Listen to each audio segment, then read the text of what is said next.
क्या हो अगर एक सुबह आपकी नींद खुले और आप इंसान नहीं बल्कि एक डरावने कीड़े में बदल चुके हों। तो सबसे पहले आपका साथ कौन देगा, आपका परिवार या वही सबसे पहले आपको ठुकरा देगा?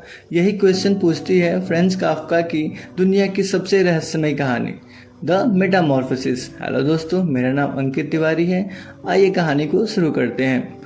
कहानी शुरू होती है ग्रेगर सामसा से, एक साधारण सा लड़का जो दिन रात मेहनत करके अपने पूरे परिवार का खर्च चलाता है। लेकिन एक सुबह जब उसकी आंख खुलती है वह डर जाता है।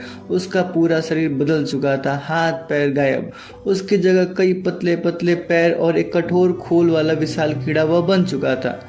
वह उठना तो चाहता था लेकिन उठ नहीं पाता। ऑफिस जाने का समय हो चुका है। बॉस दरवाजे पर आ जाता है। परिवार दरवाजा खटखटाता है। बड़ी मुश्किल से जब ग्रेगर दरवाजा खोलता है तो सबकी चीख निकल जाती है।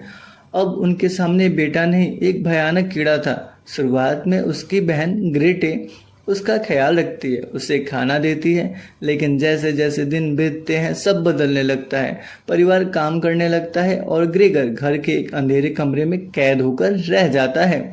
एक दिन उसके पिता गुस्से में उस पर सेब फेंकते हैं। एक सेब उसकी पीठ में धंस जाता है और वही घाव धीरे धीरे उसे मौत की तरफ लेकर जाता है।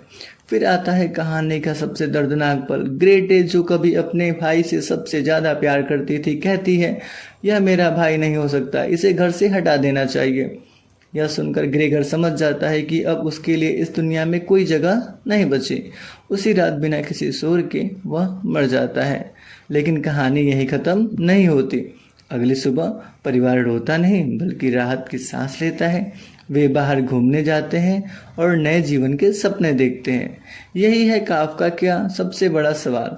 क्या इंसान की कीमत सिर्फ तब तक जब तक वह दूसरों के लिए उपयोगी है? द मेटामॉर्फोसिस सिर्फ एक कीड़े की कहानी नहीं, यह हर उस इंसान की कहानी है जो कभी न कभी अपने ही लोगों के बीच अकेला पड़ जाता है।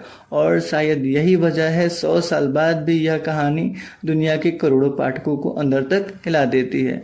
If you like it, please like it, comment below. Thank you for watching.